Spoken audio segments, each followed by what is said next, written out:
untuk teman-teman panitia membantu untuk unmute-nya. Silakan untuk yang penanya pertama, Ibu Siti Zuhro. Baik, terima kasih. Pertanyaan ini akan saya tujukan kepada Prof. Sebagaimana di tata tertib, saya harus menyampaikan secara singkat, padat, walaupun ada beberapa yang saya tanyakan. Secara umum sudah jelas, namun ada beberapa hal yang ingin saya konfirmasikan. Contoh misalnya untuk membimbing. Untuk membimbing, karena penilaian nanti berdasarkan PU 221 itu adalah berdasarkan output.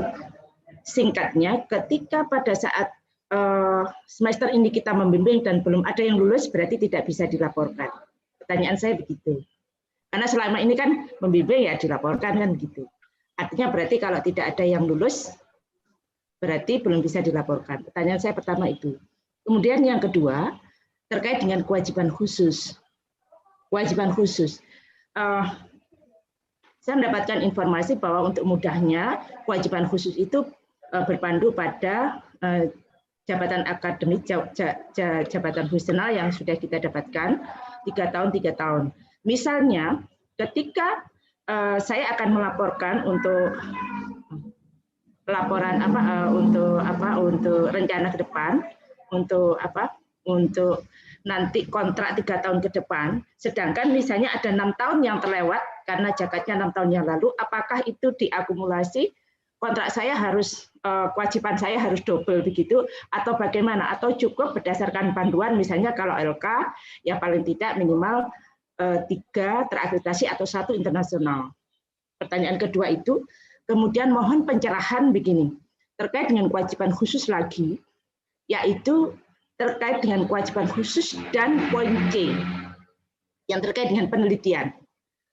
Kalau kewajiban khusus sangat masuk akal, karena per 1 tahun hitungannya begitu ya, kita memenuhinya per 1 tahun, masuk akal terkait dengan output, dengan kualitas riset yang bisa dipertanggungjawabkan. Tapi kalau kemudian terkait dengan poin C yang berkaitan dengan laporan output riset, itu kira-kira riset seperti apa yang 6 bulan harus kita laporkan seperti itu. Karena kadang-kadang misalnya yang terakreditasi pun prosesnya 6 bulan belum selesai berkaitan dengan output. Kalau dulu kan dengan proses masih bisa lah kita masukkan situ. Itu mohon pencerahan dari Prof. Aan untuk yang kedua. Kemudian kebetulan saya ada satu yang accept. Apakah yang sudah accept dari jurnal internasional itu tidak bisa dilaporkan sebelum publis? Padahal itu sudah sebentar saja sudah akan dipublis. Nah itu pertanyaan saya. Dan yang terakhir, pertanyaan saya adalah apakah ini sudah akan diberlakukan pada pelaporan genap yang saat ini nanti. Terima kasih. Demikian pertanyaan saya. Baik, terima kasih Bu Siti Zuhro. Kemudian kami persilakan kepada mohon izin Prof. Aan, dan apakah mau dijawab dulu atau pertanyaannya disampaikan semua dulu? Jawab dulu biar kalau ada pertanyaan yang serupa kan jadi tidak jadi. Oh, siap Prof. Silakan Prof. Aan ditanggapi. Membimbing itu ya kalau belum selesai nggak usah dilaporkan. Kenapa? Ya belum beres.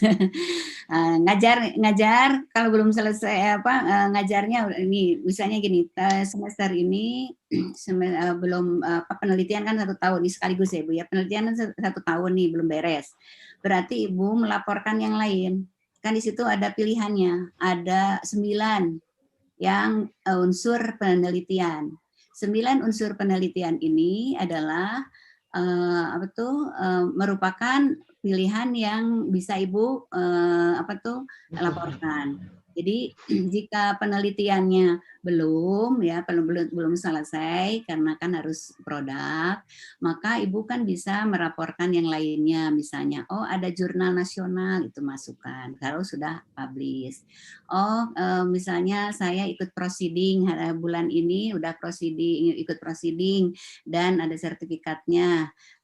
Ya masukkan proceeding yang tidak masuk artikel gitu, karena artikel kan belum terbit, itu kan masih ada, itu kan dapat 1,2, kalau nasional 1,25, kalau internasional 2,5. Artinya kalau ngajar 12 SKS, 9 SKS misalnya dapatnya, dari situ udah mulai dapat 1,25, udah 10,25 itu udah memenuhi karena ditambah dan pengabdian, ditambah penunjang gitu. Untuk penelitian dan untuk pembelajaran kan udah memenuhi, minimal kan 9 ya untuk pendidikan dan penelitian gitu. Nah, untuk kewajiban khusus ini kan kewajiban khusus itu ya 3 tahun saja Bu. Jadi yang 6 sebelumnya ya usah lupakan saja. Ini yang 3 tahun ke depan. Yang kalau saat ini harus terpenuhi berarti 20, 21, 22, 23. Sekarang belum ada ya mungkin 22. Belum 22 belum ada ya mungkin 2003. Jadi sekarang harus dijamkan untuk buat. Nah, 2023 belum saja, misalnya buku belum terbit, jurnal juga belum terbit, ya berarti ya itu dapat hukuman gitu ya. Kemudian kakak itu untuk penelitian kewajiban khusus itu 3 tahun ya, bukan 1 tahun. Kalau penelitian belum beres ya tidak perlu dilaporkan. Nanti kan dilaporkannya di semester berikutnya yang sudah selesai. Kemudian yang accepted itu tidak bisa ya, apalagi sekarang itu banyak accepted yang kondisional ya. Yang kondisional itu yang tidak tercantum mau publish di volume berapa dan seterusnya. Karena konsistensi kita adalah dan konsekuen ya, yaitu berbasis produk. Produknya itu bukan LOA, tetapi produknya itu adalah publish. Kemudian berlakunya ya kalau nanti sisternya sudah dijalankan gitu ya. Sudah diperintah untuk melaksanakan. Ya, kalau kampus sudah oke sekarang, ya sekarang gitu Bu. Itu Pak. Sebentar Ibu. Misalnya untuk yang kewajiban khusus, karena itu kan kontraknya 3 tahun dengan syarat yang sudah jelas. Apakah memang itu harus ada minimal 1 atau berapa? Atau sebenarnya tidak ada, tidak apa-apa, tapi nanti pada waktunya 3 tahun harus dipenuhi? Itu yang terakhir. Oh terakhir ya Ibu ya? Terima kasih Ibu. Boleh. Kalau sekarang ada, nggak apa-apa masukin sekarang. Tahun kedua mulai hal-hal boleh. Asal nanti tahun ketiga udah mulai karena misalnya tahun keempat itu mau masukkan lagi. Tahun keempat nggak akan masukin, nggak apa-apa karena belum ada. Tahun kelimanya karena kan 3 tahun kedua ya. Tahun kelimanya, tahun keduanya di 3 tahun kedua atau di tahun ketiga di 3 tahun ketiga no problem. Pokoknya selama 3 tahun itu terpenuhi. Jadi terpenuhinya di tahun 1 oke, di tahun 2 nggak apa-apa, di tahun ketiga aduh lumayan deadline gitu kan. Kalau ternyata di tahun ketiga belum terpenuhi kan itu bahaya maksudnya. Bahayanya itu karena di tahun keempat tentu dikurangi itu. Iya. Ya kan? Baik. Oke, artinya memang tidak ada belum ada tidak apa-apa, pokoknya 3 tahun itu harus terpenuhi, gitu ya. Betul. Bu, ada satu lagi saya lupa. Bu, ini. Mohon maaf sebentar Bu Zuro, kita berikan kesempatan ke penanya berikutnya saja dulu ya. Iya, terima kasih. Dulu, Bu. Terima kasih. Baik, selanjutnya kami silahkan kepada Ibu Endang Retno dari Wijaya Kusuma Surabaya. Silahkan Bu Endang. Ya, terima kasih atas kesempatannya. Ada beberapa pertanyaan, tapi mungkin 2-3 aja yang saya fokuskan. Yang pertama terkait dengan uji kompetensi asesor. Tadi disampaikan oleh Prof. Aan. Ini terus terang, apakah disampaikan tadi memang yang asesor yang sudah punya nilai, asesor lama, itu kan juga berarti wajib melakukan kembali persamaan persepsi dan uji kompetensi. Nah, kemudian pertanyaan saya, apakah untuk pemberkasan di semester genap 2021 ini yang berhak menjadi asesor adalah beliau-beliau yang sudah melakukan uji kompetensi kembali? Karena terus terang baru beberapa, mungkin sebagian kecil, karena kami juga baru mendapatkan info. Terus kemudian lembaga mana yang boleh kami ikuti untuk bahwa uji kompetensi itu akan diakui oleh Dikti maupun LLDikti bahwa itu memang lembaga yang resmi bisa mengadakan persamaan persepsi maupun uji kompetensi. Itu terkait yang pertanyaan terkait dengan asesor BKD. Kemudian terkait dengan POBKD-nya sendiri, yang pertama terkait dengan paten, ya. Apakah paten yang belum keluar sertifikatnya baru ada surat dari Kemenhum terkait dengan diberikan atau granted, sudah punya ID paten, tapi belum keluar, sedang berproses mengeluarkan sertifikat. Itu apakah sudah boleh diklaim di BKD? Itu terkait dengan luaran. Kemudian ini mungkin agak sedikit melenceng, belum gitu ya. Saya misalnya sudah di BKS sudah sejak semester ini sudah mulai mempersiapkan portofolio dosen di sister. Nah, kalau saya membaca kemarin ada surat pemberitahuan belum dilakukan. Cuman mungkin bisa saya sampaikan bahwa di POBKD 2021 dengan menu-menu yang ada di sister itu ada beberapa yang kami kesulitan menempatkan ini cocoknya di menu mana gitu dari POBKD yang selama ini dengan kalau sistem yang semi manual itu sudah lancar, tapi begitu nantinya kalau menggunakan sister itu akan terkendala gitu karena kami kesulitan untuk mematchkan antara kegiatan-kegiatan yang kami lakukan dengan menu-menu yang tersedia di sister. Mungkin itu 3 pertanyaan yang saya sampaikan. Terima kasih atas kesempatannya. Oke, terima kasih Bu Endang. Ini rupanya walaupun penanyanya ada tiga penanya dulu, ternyata masing-masing 3 pertanyaan. Baik. Prof Aan, mohon pencerahannya, Prof. Ya, uji kompetensi asesor itu hanya oleh kementerian ya. Nah, untuk saat ini, jadi sekarang terjadi. Jadi belum kepada pihak ketiga ya.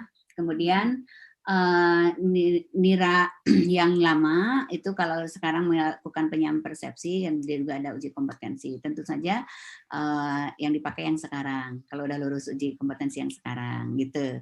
Biasanya kalau uji kompetensi hari ini 2 hari kemudian udah atau 1 hari kemudian juga sudah ada hasilnya, jadi bisa langsung di SK-kan untuk menilai gitu, untuk menilai yang sekarang.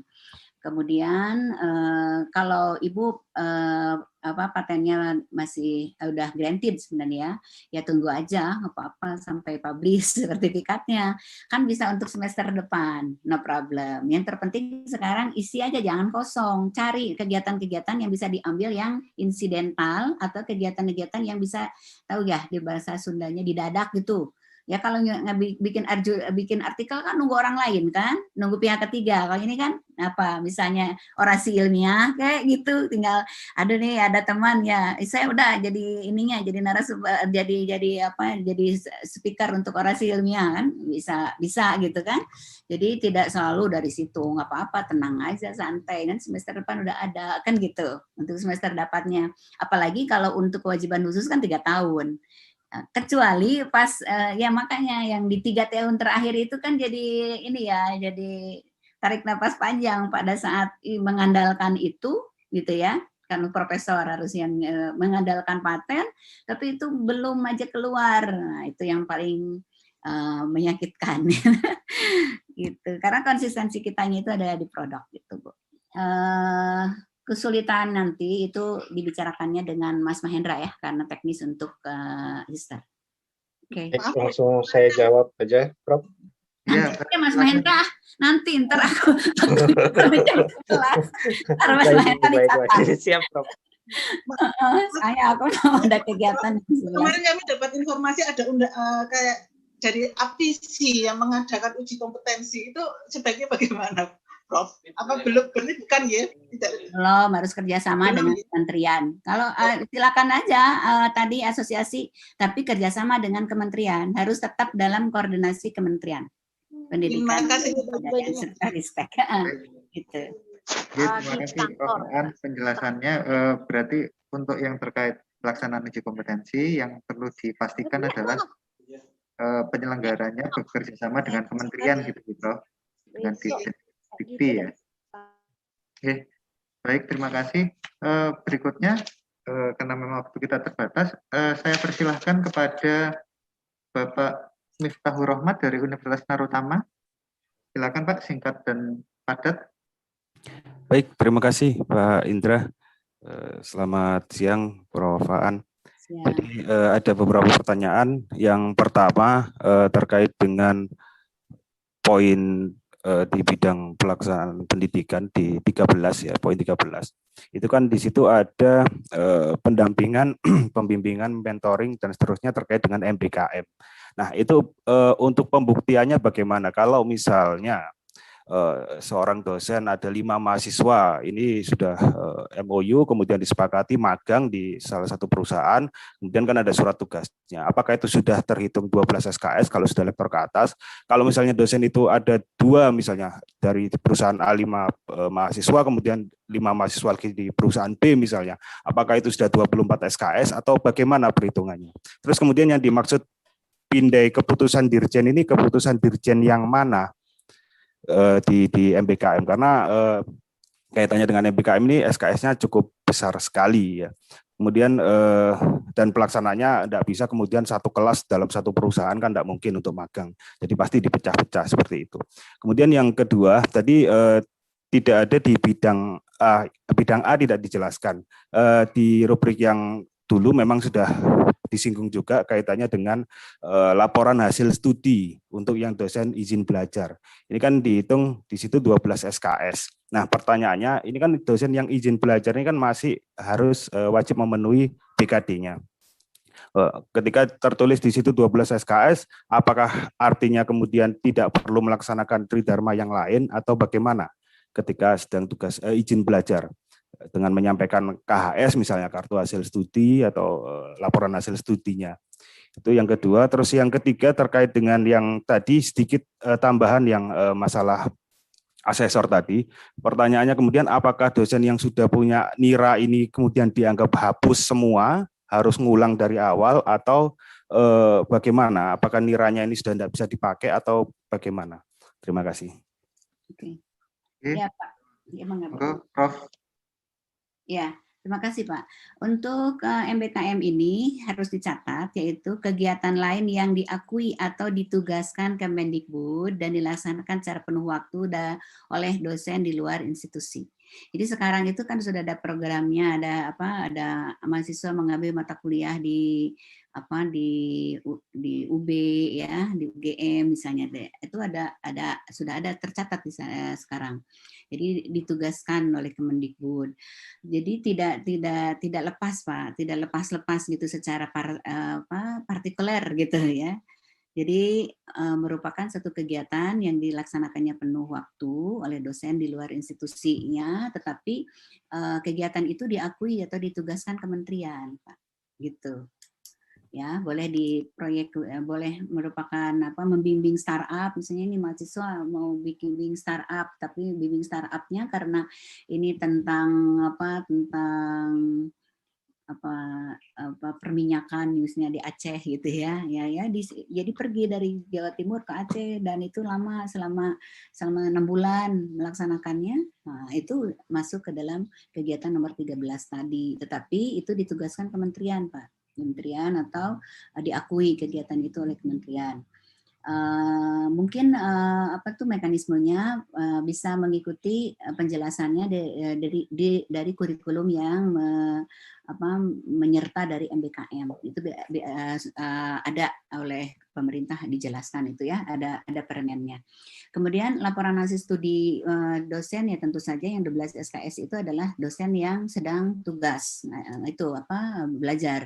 Jadi ya tidak perlu melakukan penelitian, tidak perlu melakukan pengabdian, penunjang, kan dia udah itu sedang itu seluruhnya satu paket itu kegiatan 12 SKS. Nah, asesor yang sekarang yang lama tidak ikutan sekarang penyamaan persepsi, berarti itu hangus. Asesor yang sekarang ikut penyamaan persepsi tapi tidak lulus walaupun sudah nira juga tidak bisa, gitu ya. Kasih. Baik, Prof. Aan. Ini kami masih ada waktu, kita buka. Ada pertanyaan dari ini Pak, dari chat? Dari chat, oke. Yang mana Prof? Mungkin bisa di ini. Saya langsung aja di ini yang bisa saya jawab ya. Oke Prof, yang di highlight yang kira-kira apa? Ya. Keanggotaan profesi ada masa berlaku. Ya selama dia menjabat aja di profesi itu ya. Lebih satu kali saja, satu kali. Kemudian jurnal nasional Sinta dan terindeks Scopus dinilai berapa? Ya, ambil yang terindeksnya. Kalau Sinta satunya terindeks Scopus, yang ambil Scopusnya. Kalau Scopusnya 0,1 itu 7,5, tapi Scopusnya misalnya 0,15 ya dapatnya 10 ya gitu. Kalau SJR-nya 0,1 itu kasih 7,5. SJR-nya 0,15 kasih 10 gitu. Berarti itu udah bereputasinya udah dengan SJR lebih dari 0,1. Kemudian tapi Sinta 1 biasanya baru ada yang baru masuk gitu ya. Baru masuk, jadi belum terindeks, baru terindeks belum punya SJR, berarti dapatnya 6,25 gitu.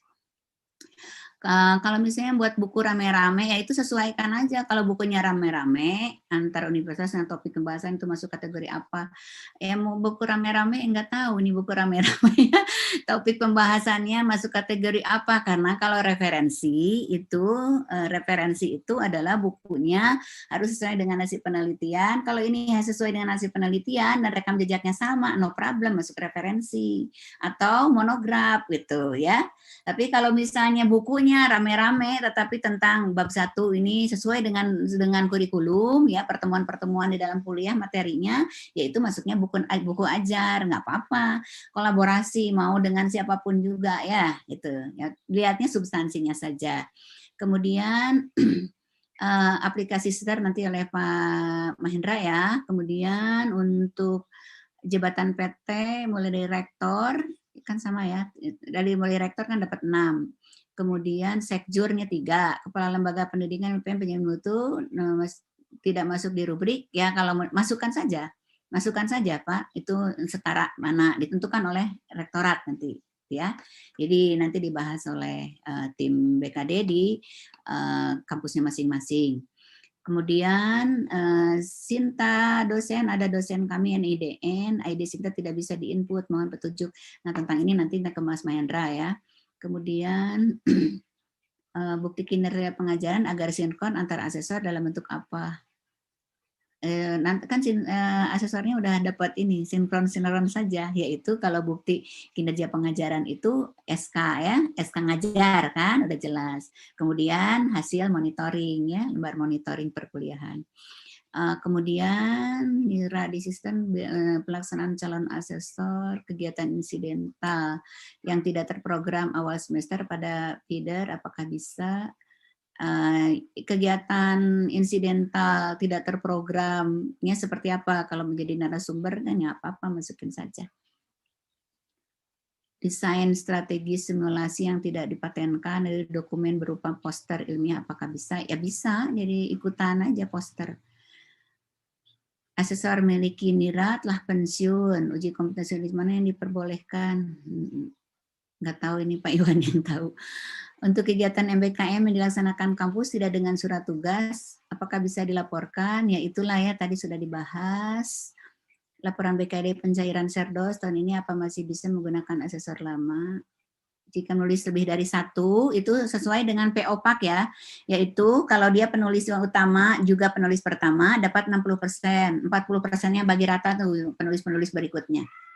Jika penulisnya adalah penulis pertama dan penulis utama, penulis keduanya itu adalah corresponding author, maka corresponding author dapat 50%, penulis utamanya 50% gitu. Ya. Pemilihan asesor, apakah kita mengikuti seminar poster dengan artikel yang sudah dipublikasikan di jurnal? Apakah kita boleh mengikuti seminar poster dengan artikel yang sudah dipublikasikan di jurnal? Ya posternya ya silahkan, nggak apa-apa posternya kan? Nah, kan artikelnya beda. Terima kasih. Artikelnya maksudnya beda. Artikel kan pekerjaan beda artikel. Nah, artikelnya ada, kemudian poster masuk poster, posternya baru poster, artikelnya belum dibikin, dapat dari poster gitu. Nanti posternya udah nggak dapat lagi, pas jurnalnya ya dapat dari jurnal gitu. Jadi tidak ada masalah. Terima kasih. Ini yang Sinta 1 sampai 6 kan tadi. Kalau Sinta 1 sampai 2 dapat 6,25. Kalau Sinta 3 sampai 4 5. Kalau 5 sampai 6 3,75 gitu kan pembagiannya. Proposal ada nilainya sekarang kalau berbasis output berarti sudah tidak lagi ada pengakuan proses penelitian. Betul. Karena di situ kan ada yang di penelitian itu yang satu, laporan hasil penelitian yang tidak dipublikasikan itu kan dapat 2 gitu itu. Proposal kan nggak ada, laporan proposal kan nggak ada, iya kan? Terima kasih. Oke, Prof, ini ada pertanyaan lagi, Prof. Jadi untuk dosen dengan tugas tambahan, apakah juga wajib melaporkan kewajiban khusus? Mengingat tugas komponen penelitian dan abdimas bagi dosen dengan tugas tambahan boleh kosong. Mohon penjelasan. Tugas tambahan itu kan untuk seluruh dosen yang sudah AA, sudah AA sampai profesor kan, tidak disebutkan kecuali yang dapat tugas tambahan. Oh, ya. Jadi di situ tugas dosen adalah tugas kewajiban khusus adalah untuk AA sampai profesor kan gitu. Nggak ada embel-embel kecuali, ya kan? Jadi seluruhnya berarti. Jadi seluruhnya, baik. Mungkin satu lagi, Prof, ini mewakili dari yang perguruan tinggi dengan prodi agama. Untuk BKD dari prodi agama, apakah sama dengan laporan BKD tetap dilakukan melalui sister juga, Prof? Pak, coba diulang. Barusan ada ini spreadrun. Untuk BKD dari dosen-dosen di prodi agama, karena memang kan di kami perguruan tingginya ada juga dia mempunyai prodi umum dan prodi agama. Nah, untuk perguruan tinggi ini apakah juga laporan BKD-nya juga tetap melalui sister, Prof? Ya kan diurusnya oleh perguruan tinggi masing-masing, berarti lewat sister. Menginduknya ke aturan perguruan tinggi. Iya. Baik. Kecuali yang Kementerian Agama khusus gitu kan, ini kan prodi agama, tapi kan misalnya Universitas Ibrahim ada prodi agamanya, ya Universitas Ibrahim kan yang melaporkan LKD-nya sebagai universitas, ya. Ini menurut pertanyaan dari Universitas Ibrahim memang. Gitu. Cukup jelas ya Pak Dede. Ya, makasih Pak Indra.